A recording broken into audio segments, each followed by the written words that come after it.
ಈ ಭತ್ತದ ಅರಳು ಅಥವಾ ಹೊದಲನ್ನ ಒಂದು ಒಗ್ಗರಣೆ ಹಾಕಿ ಸಂಜೆ ಸ್ನ್ಯಾಕ್ಸ್ ಯಾಕೆ ತಿನ್ಬೋದು, ಅದನ್ನು ಹೇಗೆ ಮಾಡೋದು ನೋಡೋಣ ಬನ್ನಿ.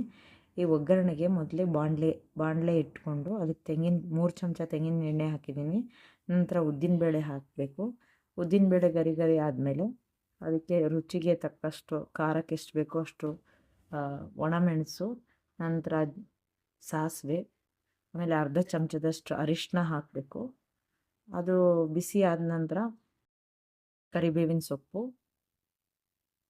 ಹಾಕಿ ಅದಕ್ಕೆ ಪುಟಾಣಿಯನ್ನು ಹಾಕ್ತಾಯಿದ್ದೀನಿ. ಪುಟಾಣಿ ಶೇಂಗಾ ಎಲ್ಲ ಹಾಕೋದು ಬೇಡ, ಇದು ಪುಟಾಣಿ ಹುರಿಗಡಲೆ ಅಂತ ಹೇಳ್ತಾರಲ್ಲ ಅದನ್ನು ಹಾಕ್ತಿದ್ದೀನಿ.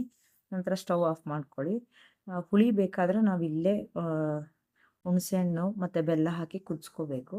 ನಂತರ ಈ ಭತ್ತದ ಅರಳಿಗೆ ಸ್ವಲ್ಪ ನೀರು ಚಿಮುಕಿಸಿ ಚೆನ್ನಾಗಿ ಕೈ ಆಡಿಸಿ ಎಲ್ಲದಕ್ಕೂ ನೀರು ಸೇರೋ ಥರ ಚೆನ್ನಾಗಿ ಹದ ಮಾಡ್ಕೋಬೇಕು.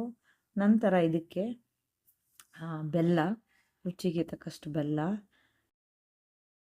ನೀವು ಪುಡಿ ಬೆಲ್ಲ ಬೆಳೆಸೋದಾದರೆ ಒಗ್ಗರಣೆಯಲ್ಲಿ ಹುಣಸೆ ಹಣ್ಣು ಬೆಲ್ಲ ಹಾಕ್ಕೋಬೋದು. ನಾನು ಹುಣಸೆ ಹಣ್ಣು ಬದಲು ಇಲ್ಲಿ ನಿಂಬೆ ರಸ ಉಪಯೋಗಿಸ್ತಿದ್ದೀನಿ. ಒಂದು ನಿಂಬೆಹಣ್ಣು ರಸಕ್ಕೆ ರುಚಿಗೆ ಬೇಕಾದಷ್ಟು ಉಪ್ಪು ಹಾಕಿ ಅದನ್ನು ಈ ಹಂತದಲ್ಲಿ ಹಾಕ್ಕೋಬೇಕು. ನಂತರ ಒಗ್ಗರಣೆ ಮಾಡಿರೋದನ್ನು ಲೇಯರ್ ಹಾಕ್ಕೊಳ್ತಾ ಇದ್ದೀನಿ.